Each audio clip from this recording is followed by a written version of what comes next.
Baby nipple toys. കുഞ്ഞുങ്ങൾ കരയാതിരിക്കാൻ വായിൽ വെച്ച് കൊടുക്കാറില്ലേ?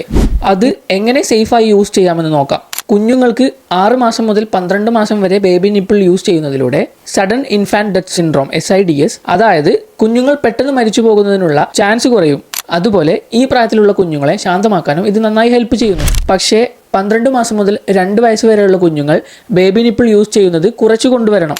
2 വയസ്സിന് മുകളിലുള്ള കുട്ടികൾ ബേബി നിപ്പിൾ യൂസ് ചെയ്താലുള്ള ദോഷങ്ങൾ എന്തൊക്കെയാണെന്ന് നോക്കാം. കുട്ടികളുടെ പല്ലിന്റെ ഷേപ്പ്, അലൈൻമെന്റ് എല്ലാം മാറും, അഥവാ നിര തെറ്റും. കുട്ടികൾ സംസാരിച്ചു തുടങ്ങുന്ന സമയത്തും ബേബി നിപ്പിൾ യൂസ് ചെയ്താൽ സംസാരം വരാൻ ബുദ്ധിമുട്ടുണ്ടാകും. ചെവിയിൽ ഇൻഫെക്ഷൻ വരാൻ ചാൻസ് കൂടുതലാണ്.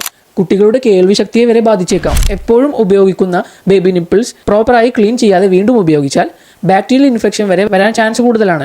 ബേബി നിപ്പിൾസ് ആദ്യത്തെ 12 മാസം സേഫായി യൂസ് ചെയ്യാം. പക്ഷേ 2 വയസ്സിന് ശേഷം ഉപയോഗിക്കുന്നത് നിർബന്ധമായി നിർത്തണം. തം സക്കിംഗ് ചെയ്യുന്ന കുട്ടികൾക്കും ഇത് ബാധകമാണ്. 2 വയസ്സിന് മുകളിൽ തം സക്കിംഗ് ചെയ്യുന്നത് ഒട്ടും നല്ലതല്ല. നിങ്ങളുടെ കുട്ടികൾക്ക് ബേബി നിപ്പിൾസ് എത്ര വയസ്സ് വരെ കൊടുത്തിരുന്നുവെന്ന് താഴെ കമന്റ് ചെയ്യുക. Be healthy.